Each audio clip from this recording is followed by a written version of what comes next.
Hello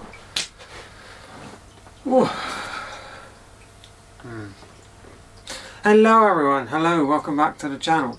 Now, as I said in the previous video last week, we were gazumped. This video is all about being gazumped, and I'm going to be leaving names and actual numbers out of this because it's a bit of a, it is a personal thing. I also think that we can use our bad experience to warn people, even if it's just one person who sees this video and does the better thing, and doesn't lose the amount of money we did, then that's a good thing. So this video also, now this is probably the most stupidest thing ever.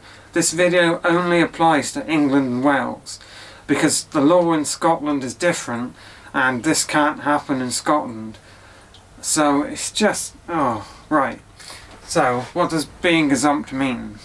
Being gazumped is when you've had your offer accepted on a property, you've started the legal process of buying that property, and then someone else comes in, puts a higher offer in, and the seller changes to, basically someone buys it out from under you with a much higher offer, which is what happened to us. So I'm going to talk about what happened to us and the ways to avoid it. Now, I'm not an estate agent, I'm not a lawyer, I'm not a solicitor, I'm just a layman who was fucked over and lost a lot of money, and wants to warn people against what's happened. So, this is not legal advice, don't, anyway. So, me and the missus had our offer accepted on the property, everything was going well, we paid for the solicitors to start doing their job, we paid for the surveyor to go in and do his job, make sure the house isn't falling down, and actually we did we paid for quite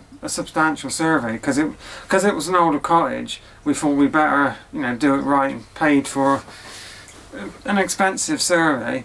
And literally the week after the survey, the estate agent rings me and says, oh, they've had a considerably higher offer come in and they've chosen to go with that one. I'm sorry, but we'll have to find you another house. I mean, how fucking stupid and awful is that? Like, it's beggars belief, because technically, when you get your offer accepted, that is not legally binding whatsoever. It's only once you sign the contracts. So, we were basically out of a lot of money and feeling pretty fucked over by greed. Now, the story goes that the neighbour was going to buy the house we were buying, and they'd put in a much higher offer. And our offer was lower, but we were quicker, so the seller went with us because we'd be a quicker sell, which is what happens. A lot of people do want a quicker sell. And then apparently this neighbour came back in with a much higher offer.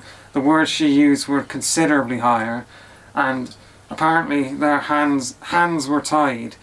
Bullshit, they were just greedy and they took us for a lot of money.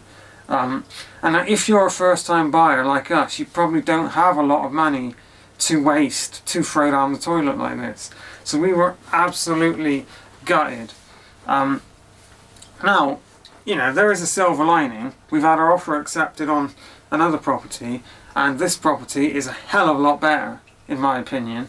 And, we are still now moving out. We're starting the process again, but we found a nicer house, a bigger house, a better house, and things, we've made sure that it's not going to happen again. And that leads me to the next part of this video.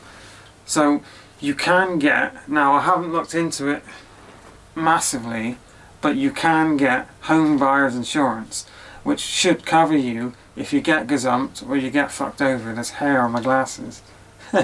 Now you need to do your own research on this, I'm just telling you, because my parents and a lot of my friends didn't know that home buyer insurance was a thing, and I'm not sure it's widely known as a thing. So if you are in my situation, or you are in a situation where you think, oh, I might need to get that, then I would definitely think it's worth it.